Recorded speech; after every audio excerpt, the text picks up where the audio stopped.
That's okay.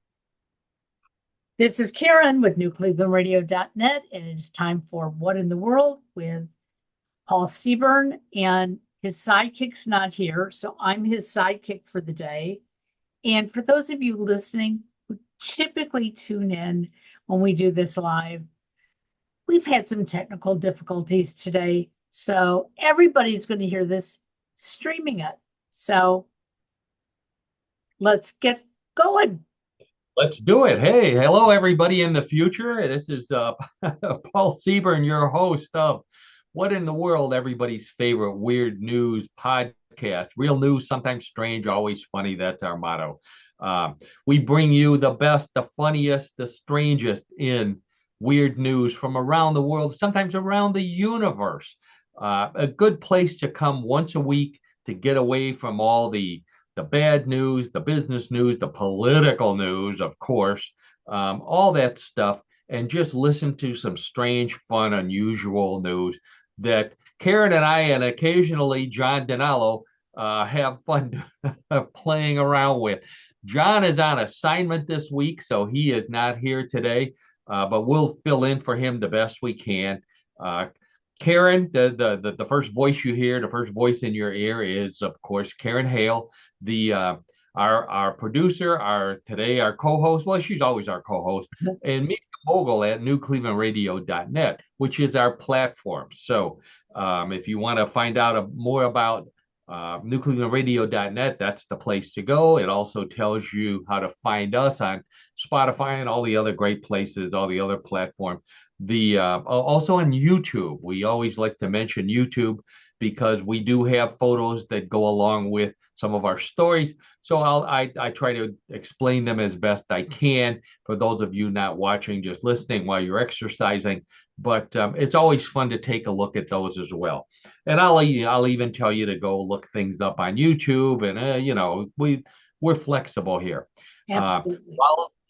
While you're at nuclearradio.net, please check out all the other great podcasts that Karen has. Just a podcast on all different subjects. This is not a paranormal news podcast platform like you find many other strange news podcasts like mine. Instead, we're in the middle of a lot of different things. So you're not locked into one kind of genre or philosophy or anything like that. Karen's got all kind of great stuff. And then, if that's not enough, and it's not enough, we also have Karen also has Yes I Can Coaching with Karen, which is our sponsor. She's got a lot of great feedback on Yes I Can Coaching. She's a great coach. So if you need some coaching, um, other than the No USA, lacrosse. I was going, yeah, no lacrosse, no USA gymnasts. They don't need our coaching. But so, anyways, check that out as well. And if you're looking for more paranormal news, check out my other employer, the mysteriousUniverse.org, where I am the editor and head writer. There we focus more on paranormal news. You get the UFOs and the Bigfoot and all that good stuff. I do a once a week wrap up there as well. So go visit there, check it out. Also look me up on Facebook. I like to test out a lot of our jokes on Facebook, so you get a kind of a inside look at what we might be talking about on What in the World. So that's always fun to do. We appreciate all the feedback that you give us, whether it's through Karen at New Cleveland Radio or through my Facebook page. I heard from Bill this week. I heard from Sharon. Let's see. I should have written down the names. What I did write down before I get to what we're going to be talking about today is that I am going to be appearing on another podcast on Monday. We're recording on Monday. I think it's uploaded on Tuesday. The podcast is called The Paranormal Podcast, and it's hosted by my old buddy Jim Harold. Jim has been a paranormal podcaster longer than anybody else, and he's in Cleveland, Ohio. Hard Wow. to, yeah, Jim Yeah. is former radio guy. He got into podcasting well before anybody else was. He was very, very psychic in that respect. He's been doing paranormal podcasts. He's famous in the paranormal world for his ghost podcast. So I will be talking about, of course, my new book. What would you say to a naked space alien? In fact, I think I have a photo of it on here somewhere. So now would be a good time to bring that up. Um, there we go. There's a copy of the cover of the book. What would you say to a naked space alien is a collection of all my favorite funny, unusual alien encounter stories that I have researched over my almost 9 years now with Mysterious Universe. Excuse me. Lots of fun, lots of unusual alien encounters, as opposed to they're coming to invade us and steal our bodies and our cows and all that other stuff. So if you go to Facebook, I will post the links to Jim Harold's podcast next week. Always a good time with Jim. He's a great guy. Okay, so what are we going to be talking about today? We've got the world's most expensive hamburger. Seems like every year we talk about the world's most expensive hamburger, and then the following year somebody makes a more expensive one. So here's the latest one. It's in Manhattan, of course. Where else would you go to spend that kind of money? Fish falling from the sky in New Jersey, right next door to New York. We'll talk about that. The world's most expensive bikini. Karen, wait till you hear Whoa. about. Oh, you may. Well, you missed out on bidding on it, but you, you'll like it anyways. Some luggage that you can't use in Japan. Boy, I was very surprised about a law that they passed in Japan about some strange luggage. So we'll find out about that. The world's most unusual Legos from Austria. Oh, this I was shocked when I read this story. Why you should avoid boneless chicken wings. And this is another local story. So it's a fun one. And then an Amazon box that looks like it may have come from the actual Amazon in South America, not from Washington, where Amazon is headquartered. So we'll find out about that. We got some more odd news. We've got some trivia. John's not here, so we'll play trivia with you out there listening, and with Karen as well. I've got some strange sports. We won't have John's sports section, but we'll always, as always, we have Bluff the co-host, everybody's favorite weird news game. So Karen and I will be playing with you out there. So you're the most important people in our lives right now. So listen up, and here we go with story number one.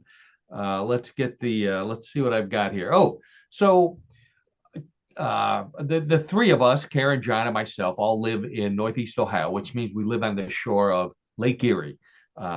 So because it's a lake, we don't have to worry about whales. At least I don't think we have to worry about whales. I don't know. Have you ever seen a whale on Lake Erie, Karen? No, I haven't, other than, a few people that maybe look like whales. I was some of these walleye fishermen. It looks like they haven't been eating their fresh walleye. They've been spending too much time at Long John Silver's, to the point where a lot of them are more like Wide John Silver's. So I don't know. But you're right. Other than that, I haven't seen any whales. But on the East Coast of the United States, there's a lot of whales, and people can see whales up and down the East Coast from Maine all the way to Florida, especially in New Jersey, where this happened. Oh, no, I'm sorry, in New Hampshire, where this happened this week. A couple of guys were out on a fishing boat, and little boat off the coast of New Hampshire, minding their own business, when all of a sudden a huge whale rammed into their boat, knocked them off, and capsized the boat. Wow. Oh yeah, unbelievable. Luckily, there were witnesses there that the men were rescued. They weren't hurt physically, and after they were rescued, they were blubbering for hours after. I And don't have. Oh, even though it's a blurry picture, you can tell what's happening in this one. oh yeah, it is a little blurry, but boy, oh boy, this was one of the clearer pictures.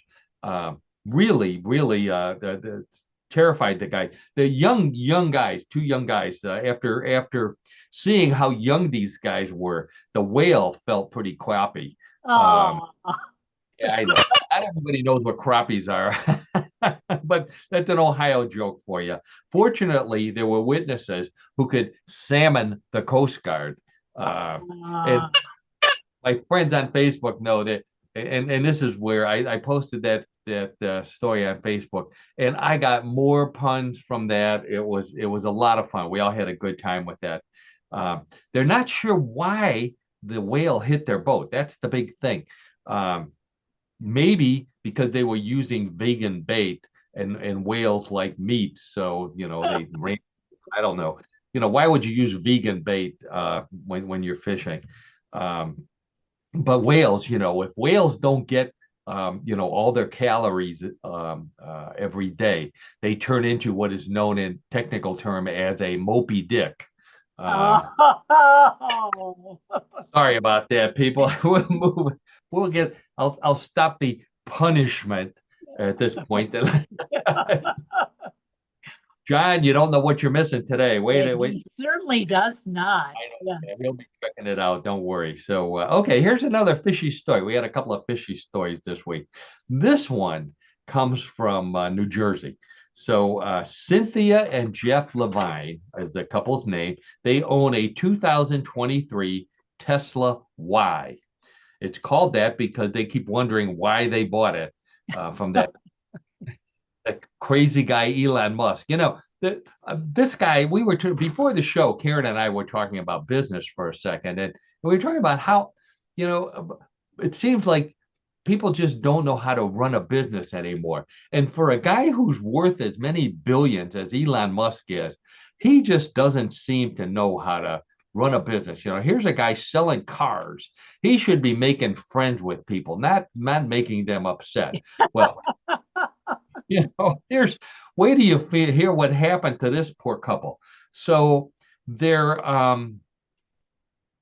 they live on the Jersey Shore on the coast of New Jersey. They left their car outside in their driveway on a Sunday afternoon, nice bright sunny day, and all of a sudden Cynthia says the car alarm went off, and it's beeping and beeping. And when they went out to investigate, there was nothing around by the car, nothing. But they noticed that the windshield was shattered like a bullseye. Yeah, yeah. So there's a photo of the for those of you on YouTube. We have a photo of the windshield. Now, this is on a Tesla, which is supposed to be pretty much indestructible, and Right. yet terrible crack in the windshield. So their only clues when they looked at it were traces of blood and fish scales, but they couldn't see a fish anywhere, which happened to me once. I was at Red Lobster, and I was at my fifth plate of the endless shrimp, and I think they got tired of me because all that was on my plate was a little bit of blood and some fish scales. Oh Um, my. Anyways, they're baffled, Karen. They're baffled. So then they went and they said they looked at their garage security camera and there was nothing on that. So then they looked at the dash cam on their Tesla, and that's when they saw what's on the left over here. They actually saw the fish hit the windshield and then go flying, spinning off into space, into the garage, which is where they found it. They followed the path, and I think I might even have a picture of the fish flying some more. Yeah, there we go. If you do Google fish hitting Tesla, it shows the whole video, a TikTok video, and it's fun to watch. I mean, the poor fish is dead, obviously, flying through the air, and after it smashes into the windshield. Um, What did he so jump out of the water or something? well, that's what they were trying to figure out that before they called the insurance agent, because they've got Jake from State Farm, and so they wanted to make sure they had all their ducks in a row. They had the video, um, with no proof, he's not going to pay. And to forget if they had that Geico gecko, all these lizards and aquatic creatures stick together. So they never would have believed that it Wow. was fish. Yeah. So they found a 1 pound bluefish on the floor, and what they think is they looked at it and there were talon marks in the fish. So they think that there was an eagle, a sea eagle, I think they're called over there, flying over their house with the fish and accidentally dropped it on their Tesla, or maybe Uh, maybe the maybe the Eagle doesn't like Teslas either. It's not a big fan of Elon Musk and That's was right. making a political statement. So they took it to the Tesla dealer. So of course, typical car dealer, the first thing he says was, you should have bought the optional fish protection package, which they didn't have. So, the fish protection package, there's not much to it. They give you a glove so you can hang your arm out the window, and in case you see a fish, you can catch it in the glove before. Got it. Kind of the Guardians would do, I guess. I don't know. So, anyways, that's our other fish story for this week. Be careful if you're driving a Tesla. Watch out for flying fish. Now, if you this is if you shop from Amazon, and I don't think there's a person in the world today who does not shop from Amazon. So there's a woman in Colombia who ordered an air fryer from Amazon. When she opened the box, big heavy box, instead of an air fryer, she saw this, which is Oh, a giant lizard, a huge lizard that was so big it was curled into the bottom of the box and it weighed as much as an air fryer weighed. So Amazon won't say what caused the mix-up, but she's glad she didn't order a crock pot. Uh, yeah. On the positive side, she no longer has trouble with porch pirates because they don't want to open a box and find this giant lizard in the box. Um, this is what happens when Amazon gets their stuff from these third party places. Um, this must have come from a vendor that was on the actual Amazon and it snuck into her box there. So this is a Spanish rock lizard. That's what it's called. That's what was in her box. Now, you know, I was not a Spanish rock lizard. Although I like Spanish rock, I like Santana. But I remember Santana. Everybody out there, our age group of listeners, I know love yes. Santana. I learned how to speak Spanish listening to Oye Como Va. Remember that? Oye Como Va? Do you, Karen, do you know what Oye Como Va stands for in No, Spanish? and I took Spanish. I have no idea. Okay, I'll give you the first two lines. It was Oye Como Va mi ritmo. Okay, everybody remembers that. That means listen how it goes, my rhythm. Oye como va mi ritmo means listen how it goes, my rhythm. Was written and recorded by Tito Puente and his orchestra in 1962, and but we would never would have even known that had it not been for Carlos Santana to play Right. Oye como va and make it famous. I happened to see Tito Puente and his band. Um, but right before he passed away in Houston, and what a great performer he was! Just a fabulous music, fabulous Latin jazz. Played Oye Como Va, of course. So Santana's arrangement was more driving, more drums, um, new style of Latin rock. There was guitar and Hammond organ. So he really jazzed it up and rocked it up. Uh, what I didn't know as I was doing research on this is that Carlos Santana, who performed at Woodstock in 1969, did not perform Oye Como Va at Woodstock, which I thought, he performed all of his big hits, but the band did not form until 1965, and it took them a while to catch on. So in 1969, he had not yet even recorded Oye Como Va on an LP, as we called Right. it back in the day. Um, so what he performed, the songs, I had to look it up. He performed "Waiting," "Evil Ways," one of his favorite songs, famous song.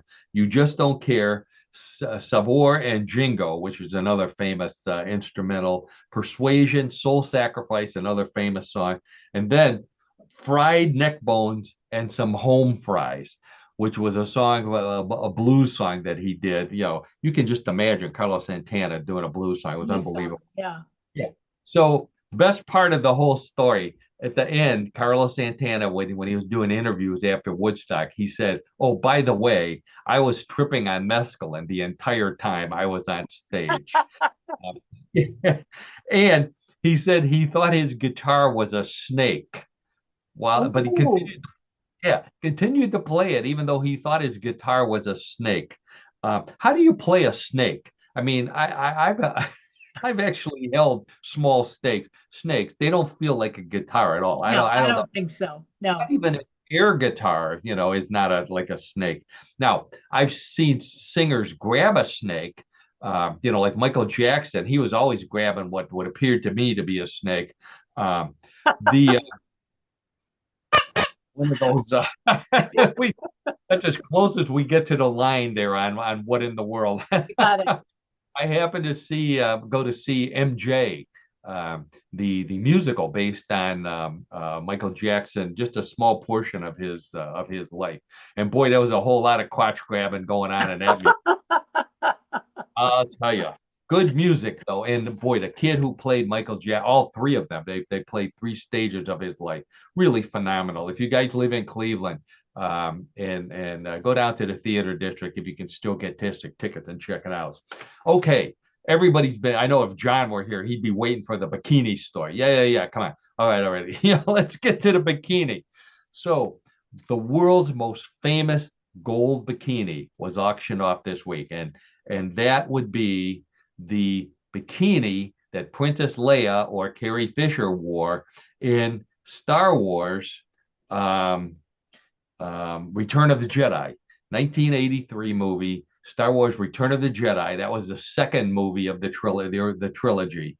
Sold this week for, get ready, $175,000 for a bikini.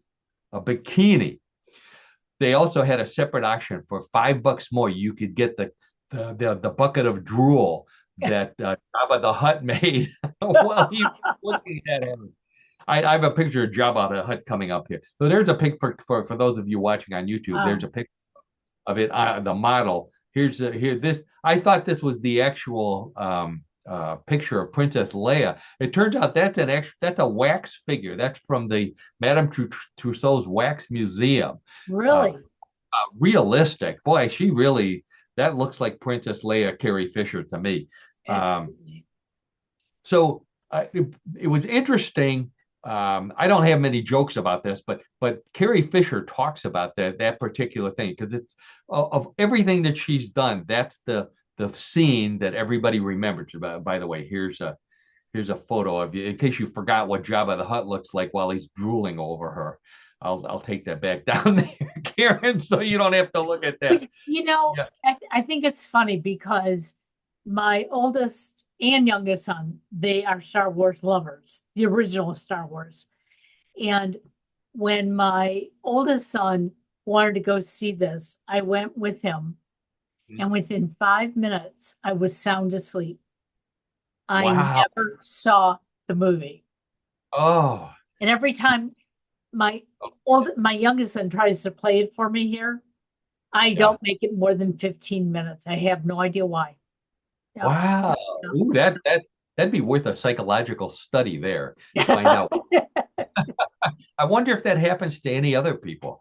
Uh, Anybody out there, if you're listening and Star Wars puts you to sleep, send me a message on Facebook. We'll talk Yeah. about it next week. Yeah. So Carrie Fisher, that's all people would ask her about. So she said um, that the way that Princess Leia is depicted in that particular episode, she gets to be more feminine, more supportive, more affectionate. But let's not forget, this is a quote. She says, "These movies are basically boys' fantasies." So the other way they made her more female in this one was to have her take off all of her clothes, which I mean, she's not naked, but she is wearing a bikini. Right. Uh, and then she said the best part of the movie, she says, "I had a lot of fun killing Jabba the Hutt." She strangled him with her necklace. She says, "They asked me on the day if I wanted to have a stunt double kill Jabba." And she says, "No, that's the best time I ever had as an actor. And the only reason to go into acting is if you can kill a giant monster." Uh, turns out that's also a reason why people go into politics, but I don't think it's killing. So in 2015, she was getting asked this until the day she passed away a few years ago. 2015, um, in a news item where parents were describing the difficulties they had explaining Star Wars toys featuring her costume, including the chain around her neck that she strangled him with, to their children. So they're complaining to to Carrie Fisher and also to Disney about her being in a bikini. And Carrie Fisher says, so Disney actually pulled the doll and they put something else on her. And she says that she criticized Disney for this. She said it was stupid. She says, tell the kids that a giant slug captured me and forced me to wear that stupid outfit, and then I killed them because I didn't like it. You know, that makes sense. That makes perfect sense. Perfect way to teach your kids about uh, bikinis, killing giant slugs. I don't know. Wow. Carrie Fisher was a phenomenal person. Great actress, great. She had a story about addiction to tell, and her mother was Debbie Reynolds. Really, if you ever do have a chance to read some of her, I think she wrote at least one autobiography. And the Right. biography, what a wonderful person she was, and great actress, and great movies. So Karen, do you have a copy of Star Wars that if you can't fall asleep at night, do you plug it in and I really should. We do have a CD of it. So, that's a good idea. I should put it in the player and at night turn it boy, on and be asleep. the lovely Donna likes to watch British murder mysteries, and boy, those things put me to sleep. 5 minutes later, I'm snoring away. Even in the middle of the day, she records it. They just put me right out. So Uh, anyway, we love local stories. Well, let's move on from Jabba the Hutt here. So this is a local story from Ohio. The Ohio Supreme Court ruled this week. Let's get our picture up here. The Ohio Supreme Court ruled this week that boneless chicken wings is a cooking style and not an actual menu item, and not a guarantee that the wings that you're buying, the boneless wings, will have no bones in them. They said people who order them should expect to find bones because, and I quote, it's common knowledge that chickens have bones. Thank you, Ohio Supreme Court, for they had straight. nothing better to do. Yeah. the the vote was by the seven-member Ohio Supreme Court was 40 licked fingers to 30 licked fingers. Um, or unlicked figures, maybe. I don't know. I'm sure they were bribed by somebody who makes chicken wings. So I don't know. Karen, do you expect to find bones in your boneless chicken wings? No. No, nobody does. If Nobody it's does. They're if it's boneless. bone, They're not. I mean, I've actually bought boneless chicken wings and there's no bone. So No, no. You what? So if there's other things in this picture, does that mean that we should look for ribs in the celery? Does that mean we should look for cows in the ranch dressing? I mean, yeah, this is terrible. This is yeah. terrible. And everybody knows. Here's what everybody knows: Ohio Supreme Court. They're not wings. They're chicken breast. That's something we all know. And there shouldn't be bones in chicken breast either. Um, so I didn't realize that boneless chicken. I thought chicken boneless wings were around a lot longer, but um, the they were invented in 2016 by an Ohio restaurant called. Oh, this case goes back to 2016. I'm sorry. So it's been in the Supreme Court for 8 years, where they're fighting over whether chicken wings, boneless wings, have bones or not. Um, so the guy ate a wing and he felt something weird in his throat, and then he got an infection and he ended up going to the doctor and he had all kind of medical problems. So I'm not to take anything away from him, and the restaurant that sold it to him should have paid for his medical bill, but that doesn't mean that all the rest of us have to suffer as a Yeah. result. Yeah. So boneless wings were invented by, believe it or not, Buffalo Wild Wings, which is, probably the biggest supplier of chicken wings in the Right. world. They started selling them in 2003, and the National Chicken Council credits them with inventing boneless chicken wings. So I mean, who's going to argue with the National Chicken Council? Um, Buffalo Wild Wing, by the way, to make this even more local story, was founded in Columbus, Ohio in 1982. I didn't realize that. I know there's a lot of them in Ohio, but Right. the brothers, I think, that founded it, two friends. They met in Kent, Ohio, and they moved to Columbus because that was a better place to start a restaurant. They don't want to be involved. They don't want to have anything to do with this lawsuit. They said we don't have a bone to pick with either party. So there you go, Good one. John. Okay. This next story was the most popular story that I posted on Facebook this week. Guy by the name of Dan Rykorkoff, and I won't say his name anymore. We'll just call him Dan, from Pennsylvania, combined a motorcycle and a Chevy to create his own, get ready, street legal, theme park inspired bumper car. A street legal bumper car. I posted a picture on Facebook. We'll take a look at one here if you want to see what it looks like. This it's a giant bumper car. It looks exactly like your amusement park bumper car, Right. even the pole in the back and the thing on the top that the sparks flew out of. It measures 13 feet long, 7 feet wide, and 5.5 feet tall. The the perfect car for going the wrong way down a one-way street. Uh, just bump everybody out of the way. I mean, for driving on the freeway, nobody's going to get anywhere near you if you're driving down the street in this thing. So this guy's a retired machine shop owner. He came up with the idea during COVID. He said, he was trying to come up with things to do during the pandemic, which is why there's a machine that makes sourdough bread. I forgot what it was called. There's a sourdough bread maker in there as well because he was making sourdough bread. Anyways, so it was not built with any bumper car parts. He, being a machinist, he machined all the parts himself. But he dented it, to make it look like it was a real bumper car. I mean, that is really neat. I can't imagine the hours and money he put into that.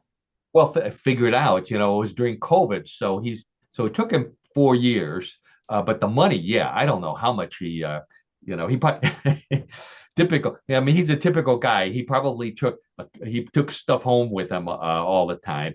I took post-it notes and paper clips because I worked in an office. So made of fiberglass. The chassis is a Chevy Aveo um, uh, power unit. So it's powered by a Chevy Aveo. He said he took the front of the Aveo and chopped it off and put it in the back of the bumper car, and then the front of the bumper car has a motorcycle wheel in the front.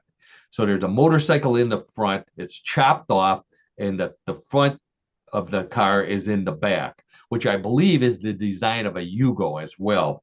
Um, or now my British friends will know this, and anybody who's a fan of Mr. Bean, there is an actual car that has a motorcycle wheel in the front and two regular tires in the back that Mr. Bean used to chase on his show, and it's called a Reliant Robin.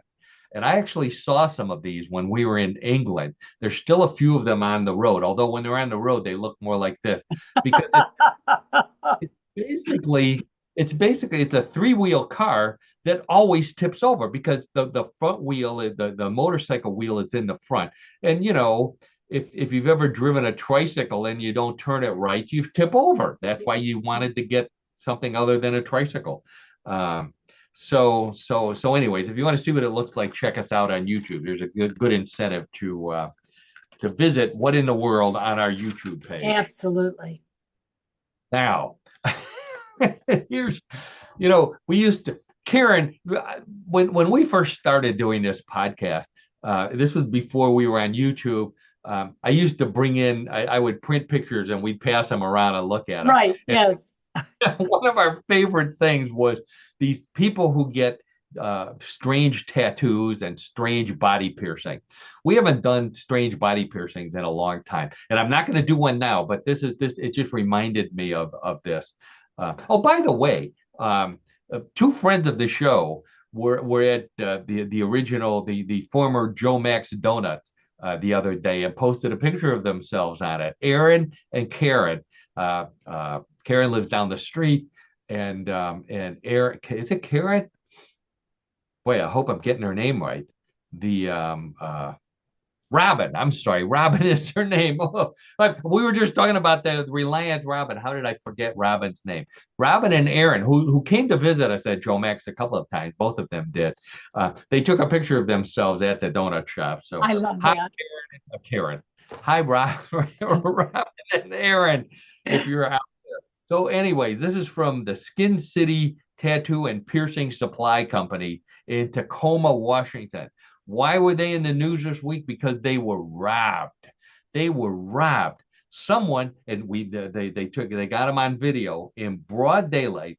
This guy walks in and steals $1,500 worth of nothing but nipple rings. He is walking out with three giant containers full of nipple rings. Um, the police have nothing to go nothing to go on. They said they asked the local people in Tacoma to be on the lookout for a guy whose nipples stretched down to his knees because if he's wearing these things. Yeah, how if he's got that many holes in his nipples, the wind blowing through them will make him whistle. I'm Yes, sure. absolutely. Maybe, I was thinking maybe he's a lifeguard and he needs places to hang all of his keys and things. So he's got multiple in his nipples. 50, Unbelievable. yeah, Yeah. why would you steal that many? Nothing but nipple rings. I don't know. There was other things in the counter that he could steal. Not that I'm promoting. And he got away with it too. I mean, And got so far, yeah, I haven't yeah. seen any that says he was caught. Wow. Um, when we were growing up, we didn't know anything about nipple rings. No. If I had come home with a nipple ring, I know what my father would have gotten out some pliers, and that would have been the end of the nipple rings, and I'm probably my sure. too. And our friends, I had friends who would torment me with magnets or something like that if they knew you're in gym class and they see nipple rings. Oh my God, that would have been the end of it. Um, Absolutely. Besides the fact, Karen, and I think you'll vouch for this, we live in Cleveland. I don't know how people wear nipple rings in Cleveland in the wintertime because they've got to be frigid. Your nipples are already cold, and then you put cold metal in them as well. Um, I don't think that's such a good idea. What we would say about that in Cleveland is that it would make your nipples colder than a witch's boobs in a brass brassiere. And we do something besides boobs, but we're trying to keep the show clean. Right. So this would be colder than a witch's boobs in a brass brassiere with nipple rings. Oh, Now, and it's even colder. so of course, as I always do, I love those funny old sayings, and it turns out that saying has absolutely nothing to do with witches, which has disappointed me as well because I wanted to see some witches' boobs. But it's actually a term from sailing, and the a witch's boob, only using the T word, is refers to a pile of cannonballs, a pyramid-shaped pile of cannonballs on a ship's deck, which they said was shaped like a witch's boob, which I feel sorry for the poor witches. That's what they look like. Uh, the brass bra that they're referring to was the container that the balls were set into that was made out of brass and it had holes in it to hold the balls in place. And what happened was when the balls got cold, which means the witch's boob got cold, the balls would shrink and they would roll out of the brass brazier. So that's why they made fun of being Okay. brazier. Isn't Wow. that? We Yeah. just learned something new and important. Always, you'll always learn something new on what in the world.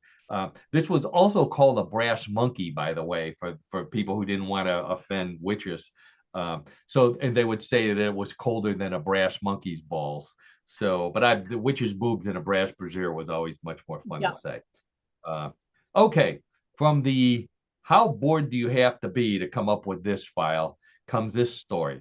Man in China set a Guinness World Record for the most spins of a mobile phone on one finger. So he's spinning a phone on one finger in 1 minute.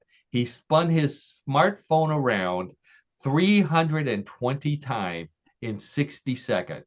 And this is something that you have to just see on the internet. So Google it, man spinning phone on finger. 320 times in a minute. Now, and he was even allowed to drop the phone. He dropped the phone twice and was still able to pick it up and keep on spinning 320 times. Um, he set a second record when he ignored an urgent message from his girlfriend who was trying 59 seconds. The phone was beeping. She was trying to get a hold of him, but he wanted to set the record. So I don't know if he has a girlfriend anymore, but he got the record at least. So Okay. Well, hey, that's more important than the girl. and he was allowed to drop the phone and pick it up and continue, which what's his name, LeBron James, who's from Ohio, by the way, he would love to have that rule in the NBA where he could drop the ball and pick it up because he's getting older, and one of these days, some of these days, he's just going to have a hard time dribbling. So, but why would you spin a phone? How bored do you have to be to think, oh, I think I'm going to spin my phone on my Yeah, I finger? just even tried picking mine up and it's heavy. It is, yeah, yeah. Yeah. It's hard. So, if I were doing that, what I would do is I'd FaceTime somebody first, and then I'd spin the phone so that they get dizzy while they're trying to look at me. Because that's the way I think, and everybody out there knows it. And I was just thinking we shouldn't make fun of this because in 2028 this will probably be an Olympic sport. Yeah, Uh, probably. You're right. Yeah.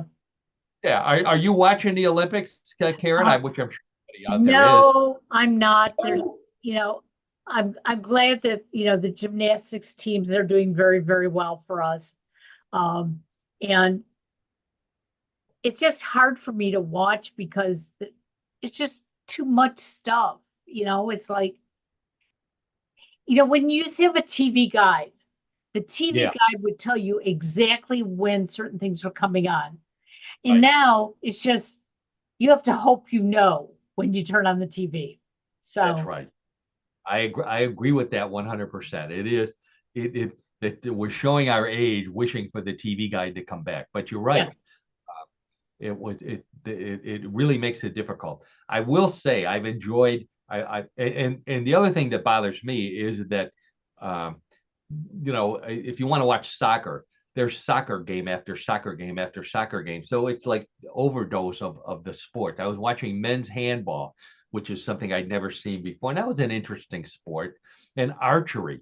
The archers are using these bows that are these elaborate, they're almost like machines. They're almost out of the movies, and yet they still can't hit a bullseye. So it must be harder than it looks. And I want to, and also I used to play rugby. John didn't. My roommate Gus and I used to play rugby in college, and they have women's and men's rugby now. And I was watching the women's rugby. Really interesting sport. The way they play it in the Olympics. And Much. I heard that there's men's field hockey this Oh, year. yeah, And there's a player, and I don't know what team he was from, but he hurt his finger very badly. yeah. And they could have, he could have kept his finger and have it healed, but not play in the Olympics, or have his finger amputated and play in the Olympics, and he had the finger amputated. Yep, that's. I know. I looked. You're right. You're right. I looked it up. It's not his whole finger, Well, fortunately, okay, yeah. but still, I thought, I, I, I thought, well, that's too gross for our listeners. But Karen's the producer, and she says it's okay. So, I know. What I would like to do instead of break, I'm sure there's fans of breakdancing out there. I'm not one. What I would rather they did was kind of combine some of the sport. Maybe combine archery and water polo, where you have to be in the pool and jumping up and down and shooting the ball into the basket with a bow and arrow or something like that. Then I'd watch. But anyways, while we're on the subject of the Olympics, in Paris, people who are not, if you don't have tickets to all the events, they're looking for other stuff to do. We've got it. The Museum du Fromage, which is the Cheese Museum, an educational and interactive space for discovering France's cheese making heritage, open just in time for the Olympics. Um, they promise that visitors will have a real Gouda time, especially the Swiss. The Uh, I think I have a photo of it. There we go. There's the inside of the. So they even give free samples. I think it's real cheap, like maybe $16 admission. You get free samples. You learn the history of cheese. Some caveman had some milk in a bowl or something, and he left it out, forgot about it, and it curdled and got rotten, and his friends got mad at him, so they said you got to drink it anyways.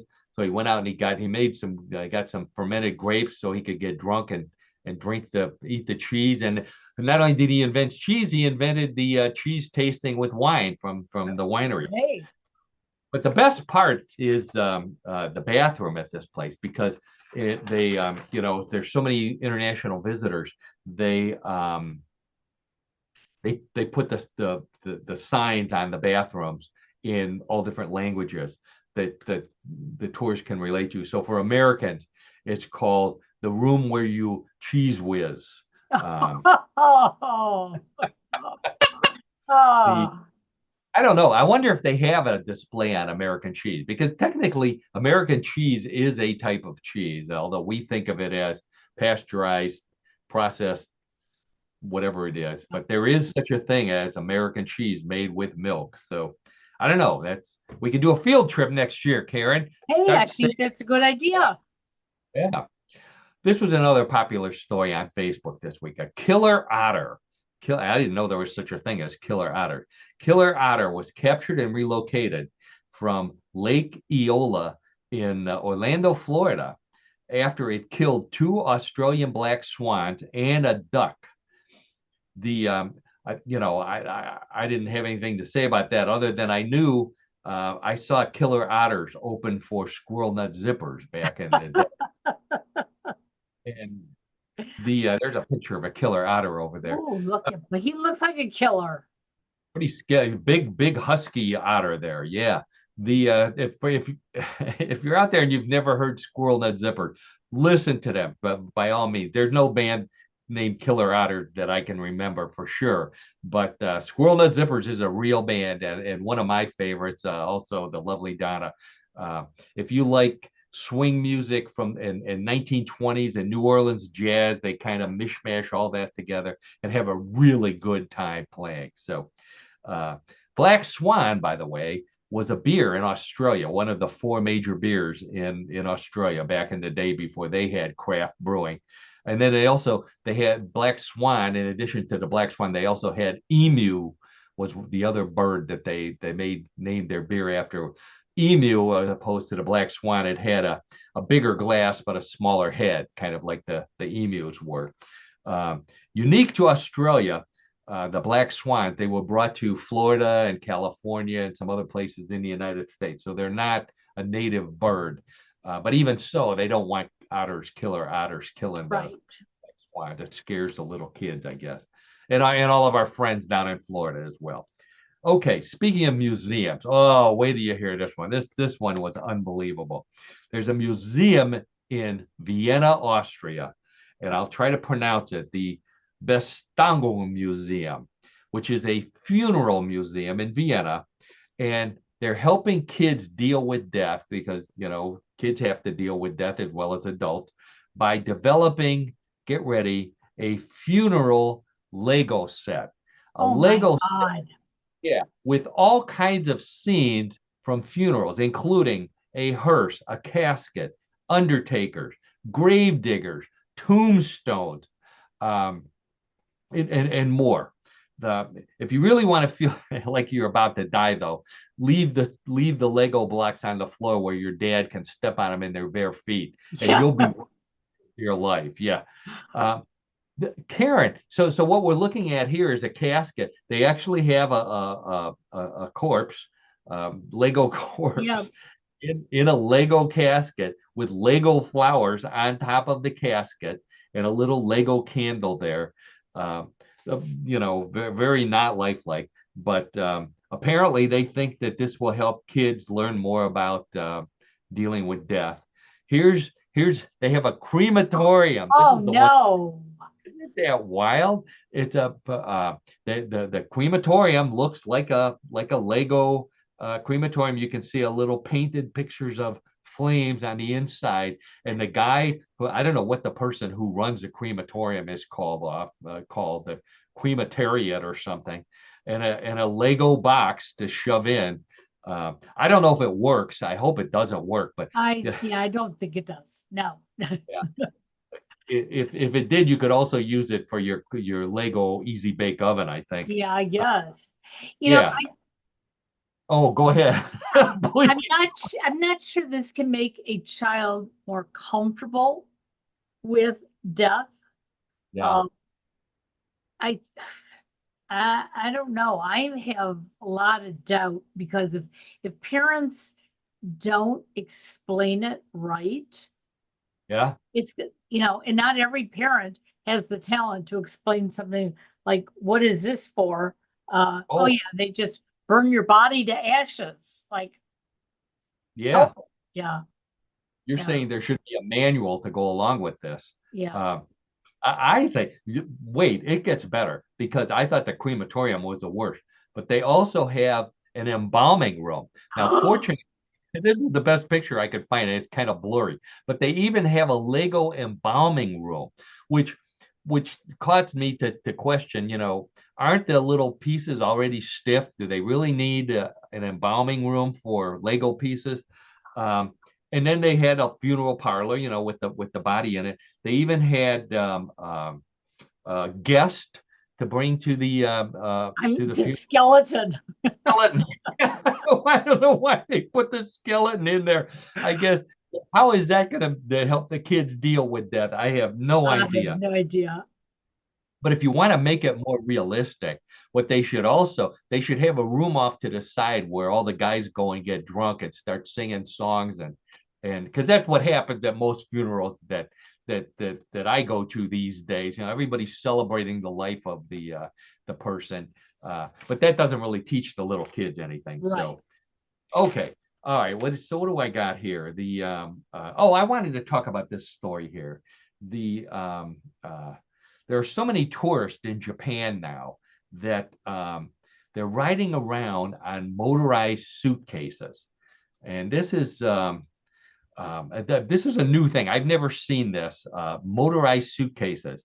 They can reach a speed of 8 miles an hour. So they've got a pretty powerful motor in them. You sit on the suitcase and then you put your feet on another little resting stand, and somehow you cruise around the airport on this motorized suitcase.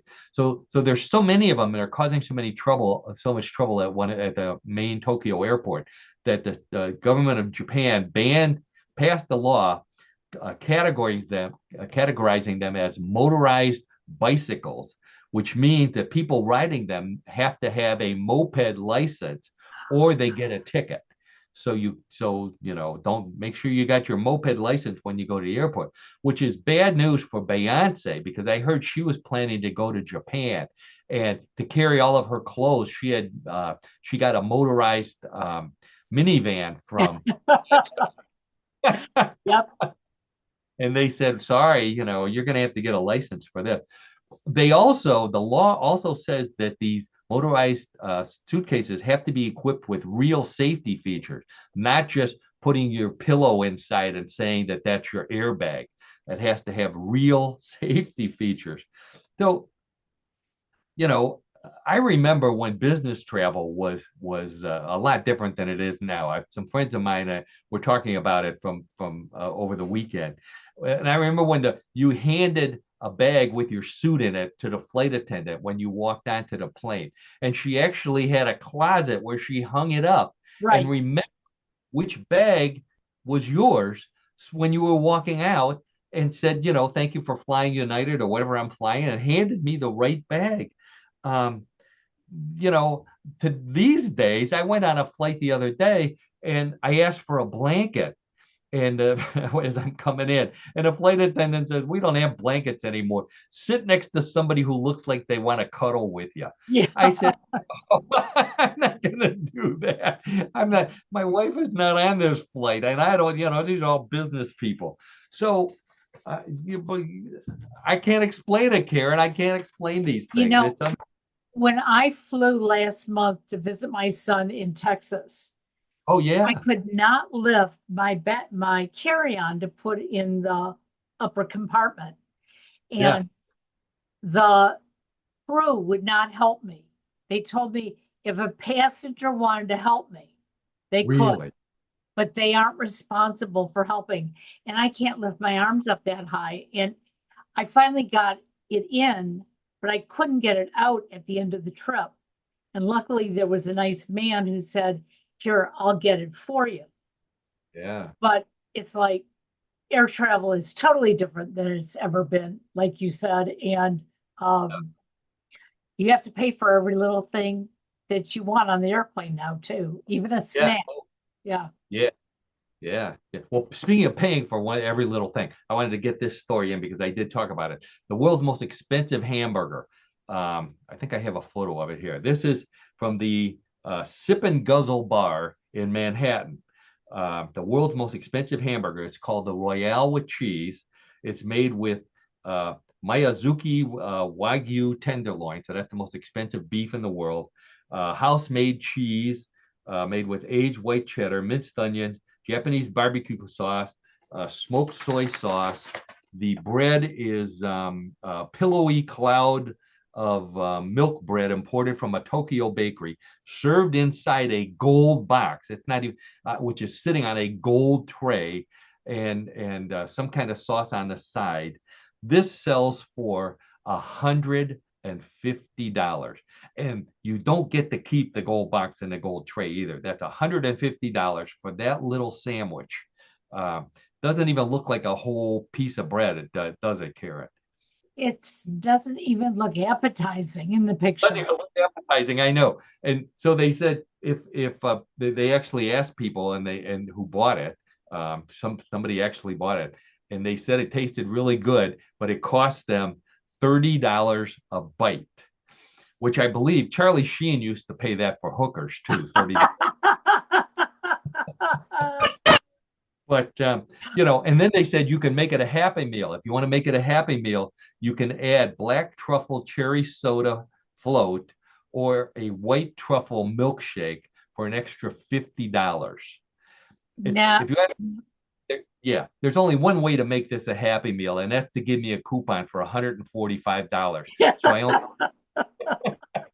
only have to pay $5. unbelievable.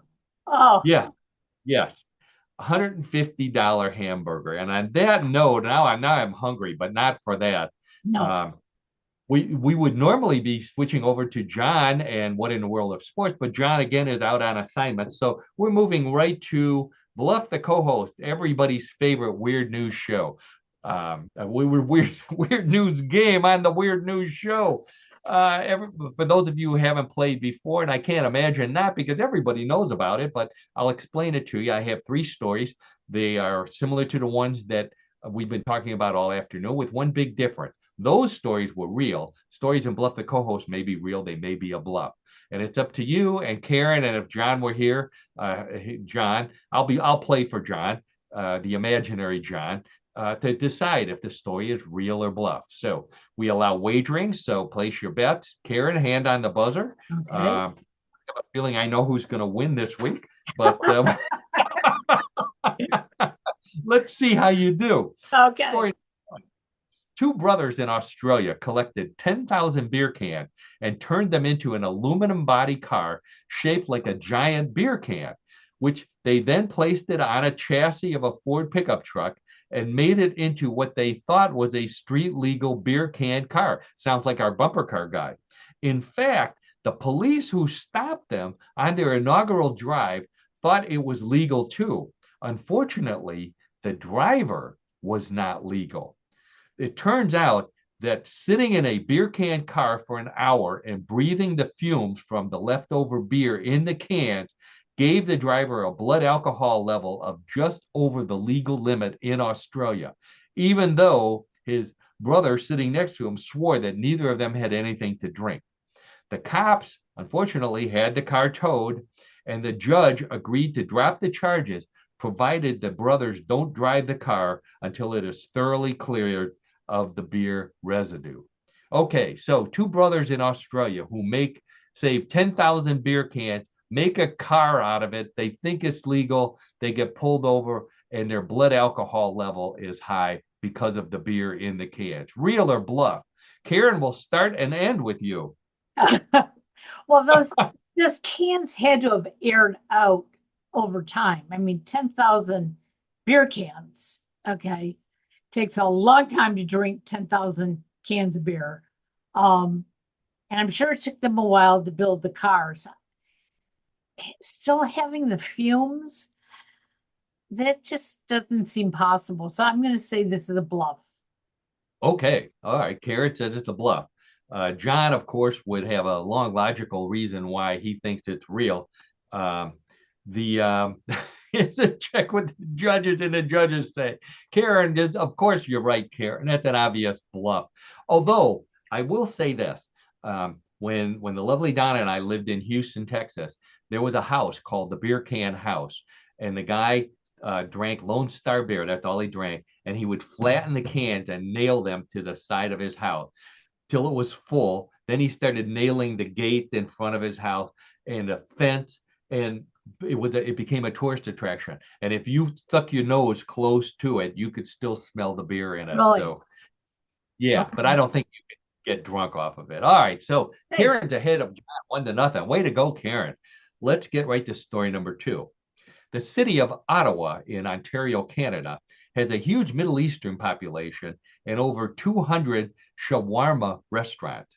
So local TV weather reporters have started giving their forecast in food terms using the ingredients of a shawarma wrap. For example, to illustrate a weather watch for a growing thunderstorm, they show the shawarma ingredients on the screen of a garlic sauce, onions, peppers, tomato, lettuce, meat, and a wrap. However, if the storm is imminent, they show a shawarma that is ready to eat. And if the storm has passed, they show an empty plate with a few bits of pita and meat on it. The forecasts have become so popular that the weather forecasters in Toronto have adopted them and now brag that Toronto has better shawarma than Ottawa. Either way, it beats the usual winter forecast of a bowl of chili. Okay, so weather forecasters in Ottawa giving their forecast by using pictures of shawarma to tell how bad a thunderstorm is. Real or bluff? well, this sounds extremely strange, but I think we've noticed over time that weather forecasters, are not boring like they used to be. They got to do their shtick. Oh, Um, yeah. so I hate to say it, but I think our Canadian neighbors are being weird in doing this. All drink after drinking all that beer. Yeah. That does.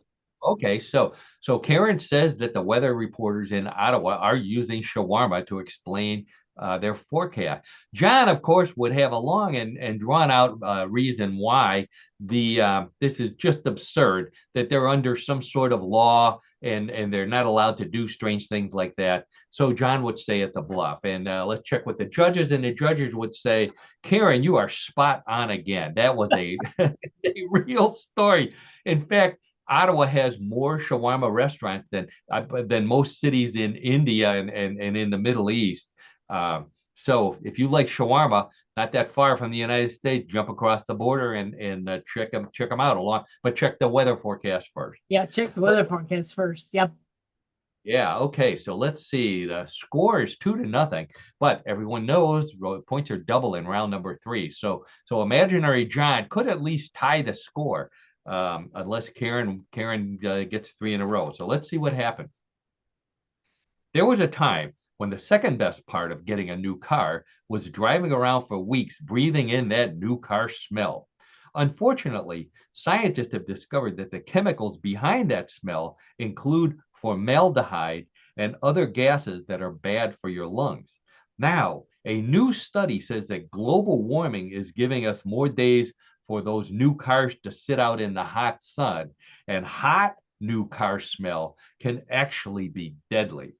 Since they can't eliminate the chemicals from the cars, auto scientists in Germany have created old car smell, a mix of chemicals that make your car smell like body odor, stale food, wet dog, and other normal car smells. But they also act to eliminate the bad effects of new car smell by weakening until it weakens and wears off. And then you can stop making your brand new car stink like it's 20 years old, unless you like that smell. Okay, so scientists in Germany, because hot new car smell is deadly, have invented old car smell, which negates the negative um, effects of new car smell. Real or bluff? Karen, we'll start with you. I want to totally believe that you are bluffing us. This sounds so dumb.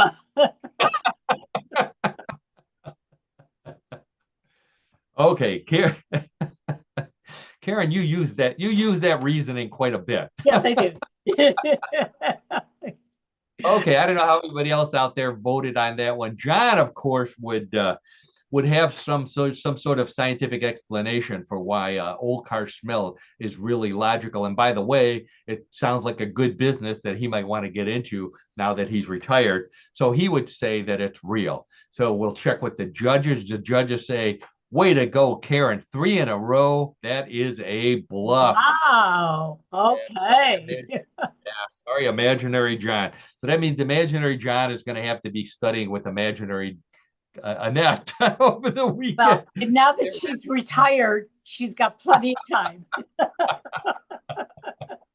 All right. So on that note, I think we've reached the end of another episode of What in the World. I want to thank Karen Hale, the owner media mogul at newclevelandradio.net, our producer and co-host. Thank you for everything you do for our show and for all the podcasts on New Cleveland Radio. As I said at the beginning, please visit newclevelandradio.net, find out how to download us, download all the great podcasts that Karen has. And if you're in need of coaching, check out Yes, I Can Coaching with Karen. Boy, you can probably get an Uber while you're on Nuclear Radio. You can get so many other things there as well. It's great. So by all means, visit Karen at newclevelandradio.net. John's not here. I'll thank him anyways. And also, and most importantly, I want to thank everybody out there listening to the show. I mean, you're the reason why we do this every week. We hope you have as much fun listening to us as we have, not only doing the show, but as I have putting the show together. I really enjoy it. It's fun to read your comments on Facebook. It's fun to get the emails. So it's great that you're part of the experience of What in the World. So thank you again for doing all that. And on that note, Karen, I think we've reached another We have. conclusion of What in the World. So I guess I'll say goodbye. If you got anything else to say out there. No, not a word. Just have a All right, great weekend. same schedule next week. Bye Yeah. bye. Bye-bye.